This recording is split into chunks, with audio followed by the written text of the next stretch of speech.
se lancer dans plusieurs directions avec ce qui a été dit jusqu'à là.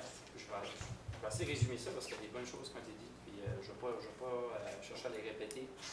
Mais lorsqu'on parle de participation citoyenne, ça devient plus réaliste au niveau local, c'est-à-dire au niveau municipal, ça devient un peu plus complexe au niveau provincial et ensuite très, très, très complexe au niveau fédéral, de notre structure de gouvernement au Canada.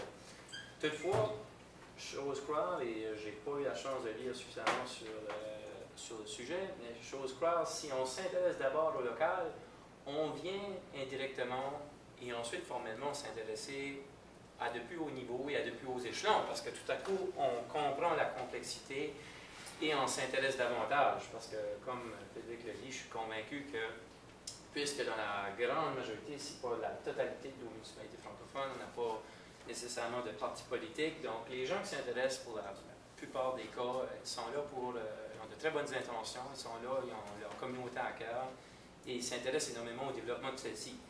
Je souligne que développement ne veut pas nécessairement dire croissance, puis ils veulent tous devenir des diètes, puisque on va avoir une augmentation d'assiette fiscale. La grande majorité des municipalités que M. Frédéric Dion côtoie, il faut gérer justement, qu'on ne peut pas avoir du développement. Okay? Je pense que c'est quand même important de le dire. Là, si je me réfère à ce que nos panélistes ont dit, et puis qu'on parle de participation citoyenne, je pense qu'il y a trois éléments fondamentaux. En tout cas, j'essaie de synthétiser parce que c'est important de le faire. Il y a la question inévitable de la transparence. Il y a la question de l'inclusivité. Et puis, j'aime beaucoup les commentaires à Frédéric parce que je pense que je m'aligne à ça. C'est clair, lorsqu'on ouvre toutes les vannes possibles pour que le simple citoyen s'implique, on veut qu'il le fasse. Mais ensuite, il faut souvent développer des méthodes.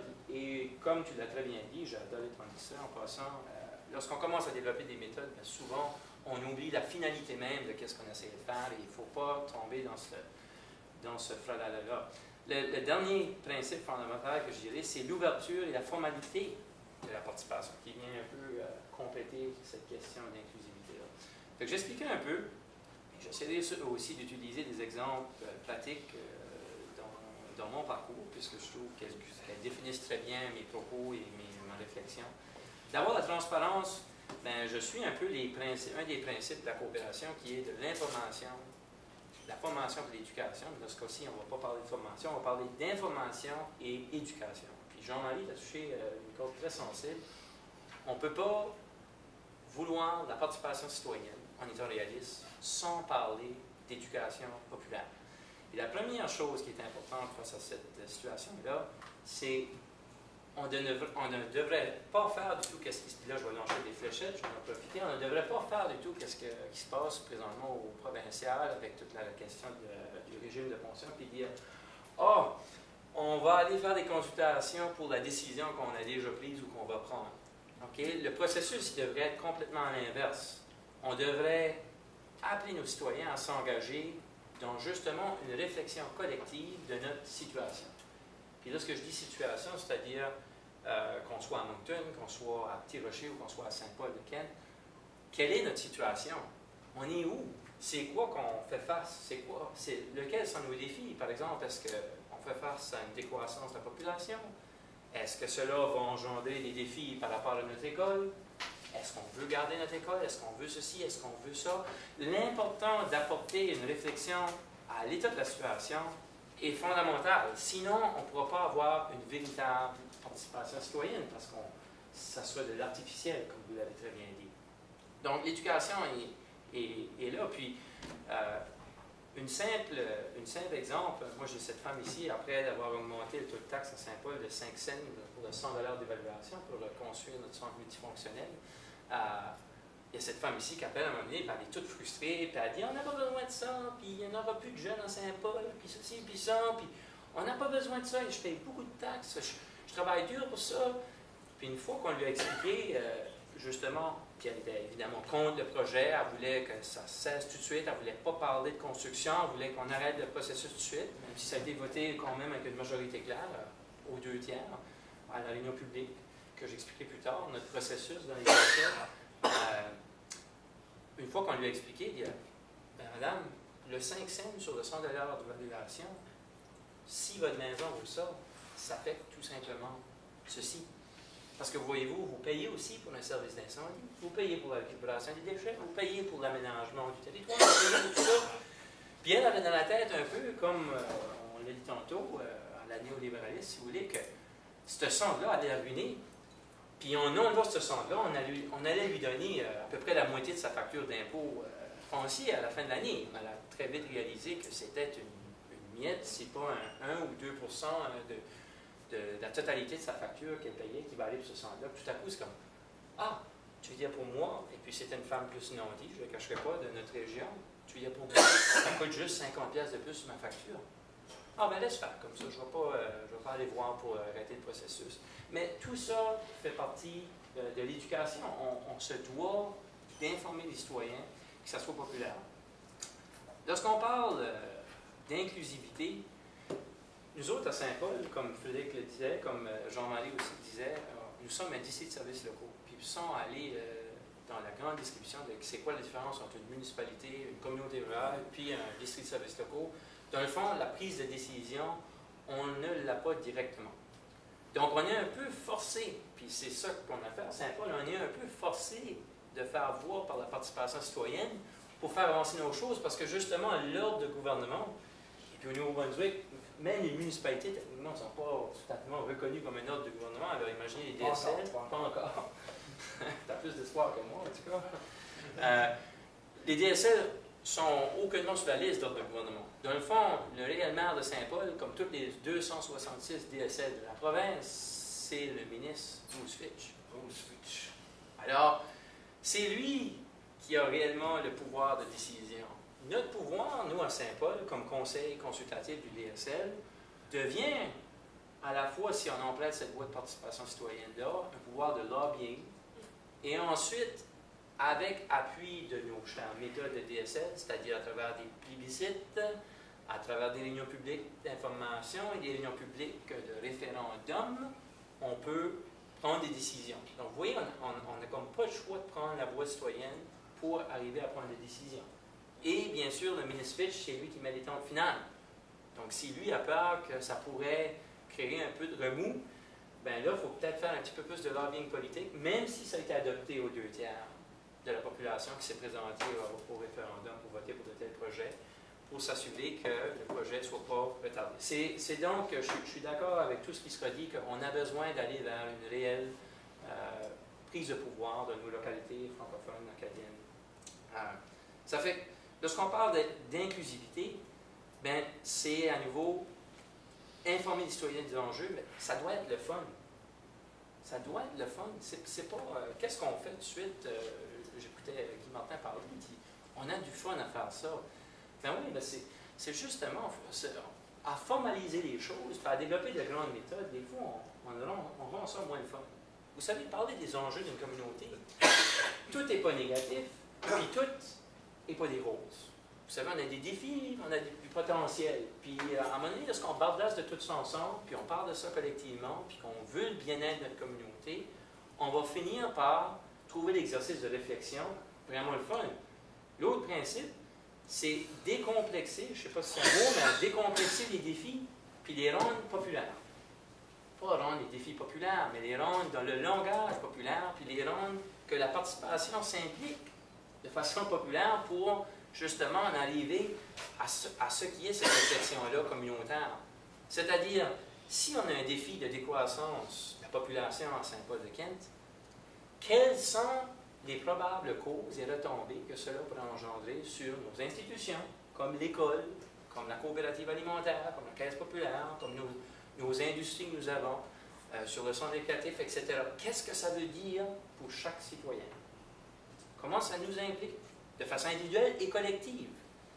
Puis lorsqu'on prend la peine d'expliquer les enjeux, bien, tout à coup, une augmentation de taxes, si c'est pour un projet qui est jugé collectif, devient plus un référendum sur oui ou non, je ne veux pas augmenter mes taxes, ça devient un référendum sur c'est quelle direction qu'on prend pour l'avenir de la communauté.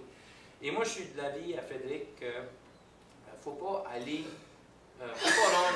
faut pas rendre tout exercice de référendum. Il y a des décisions qui doivent se prendre au jour à jour, Mais lorsqu'on parle de grandes décisions, lorsqu'on parle d'augmentation de services ou de création de services, ou on parle aussi de diminution de services, parce qu'on finit de le vivre avec la province durant les 4-5 dernières années, on parle de diminution de services de l'État, les citoyens devraient avoir quelque chose à dire sur ça. On pourrait même aller formaliser sur les grandes décisions un certain pouvoir citoyen, si on est d'accord ou on n'est pas d'accord. Moi, je ne serais pas contre l'exercice parce que ça le rendrait démocratique sur les grands enjeux, sur l'avenir collectif. Et puis, l'ouverture,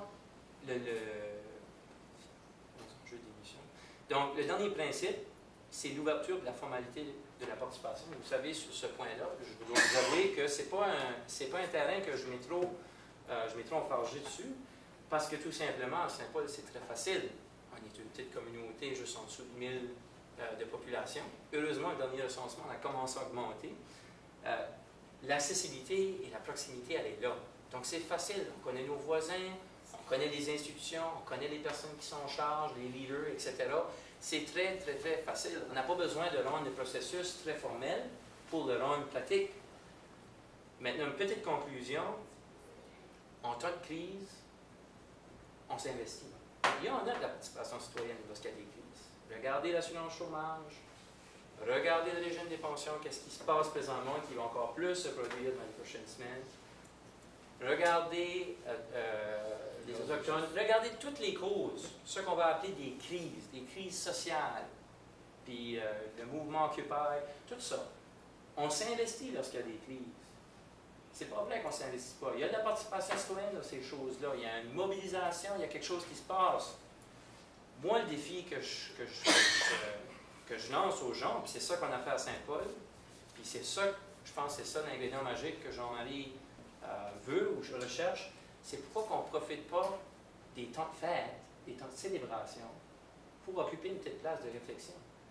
Lorsqu'on célèbre, comme par exemple, lorsqu'on a célébré notre 125e anniversaire à Saint-Paul, où on prend la peine de célébrer peut-être le 20e anniversaire du Congrès mondial acadien, pourquoi qu'on ne prend pas la peine de prendre un moment durant toute cette fête-là, parce qu'on sait qu'on ne veut pas juste réfléchir et du travail intellectuel, mais pourquoi qu'on ne prend pas la peine de réfléchir à notre avenir? Les temps sont positifs, on est dans un temps joyeux, on célèbre notre passé, mais on prend aussi un regard vers l'avenir. Ça inverse à nouveau le processus des manifestations qui sont relativement négatives, souvent peu constructives. On s'oppose à quelque chose plutôt que participer à une transformation, un changement. Et puis, dans notre cas, c'est réellement ça qui a commencé toute cette démarche de participation citoyenne à Saint-Paul. Le 125e anniversaire s'est déroulé en 2008. Et vous ne cacherez pas, d'ailleurs, vous lisez vraiment dans le journal, ça fait plusieurs années. Mais on a profité de la célébration et l'organisation des célébrations pour se doter d'un plan communautaire. Et ça, un plan communautaire, eh bien, c'est tout simplement une démarche où on implique le plus de citoyens possible pour qu'ils déterminent c'est quoi les priorités du développement de Saint-Paul, c'est quoi les priorités de l'avenir de notre communauté. On n'avait pas besoin d'être une municipalité pour le faire. D'ailleurs, plusieurs municipalités ne se rendent même pas au niveau où on s'est rendu. L'idée, c'était d'engager les citoyens, et sur notre plan communautaire, depuis 2008, qu'on a déposé, on développe, et on développe. Et le centre multifonctionnel, que vous verrez dans les prochains jours dans l'Académie nouvelle, parce qu'on va avoir une cérémonie de qualité de terre, ça déroule, justement. C'est une retombée de cette démarche de participation citoyenne-là.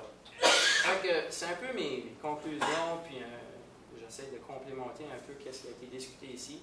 Puis par rapport à l'aide du futur, je ne pense pas que je suis un aide du futur. Je suis tout simplement un jeune avec ses idéaux, mais je refuse de laisser le cadre de notre société dicter un peu qu'est-ce qui devrait être notre idéal. Puis je pense que c'est justement ça. On a peut-être oublié un peu l'idéal de notre société, puis on se dit, regarde, la politique, ce sont les banquiers qui sont là, etc. Mais lorsqu'on s'investit réellement pour une cause collective avec des principes et des valeurs qui respectent, qui sont humanistes, puis qu'on reste fidèle à nos principes et valeurs, moi je pense que, encore après 6 ans, malgré 3 réunions publiques d'augmentation de taxes à Saint-Paul, il n'y a pas encore personne qui est venu me prendre au chiton du cou, comme on dit à Saint-Paul, puis qui a dit, toi, là, je te sors de là les prochaines élections. Puis pourtant, il y a des décisions qui ont été prises par l'ensemble de la collectivité, ben, justement, c'est l'ensemble de la collectivité qui les a prises. Moi, je suis juste un leader qui se faufile dans tout ça, puis qui propose des projets. C'est la collectivité qui les appuie, parce que justement, c'est pas Marc-Henri qui le fait, c'est la collectivité qui prend la décision. Donc, je pense pas que je suis un aide du futur, je pense que je suis un aide du présent, puis avec la participation citoyenne, c'est la collectivité qui, espérons, va bien aller.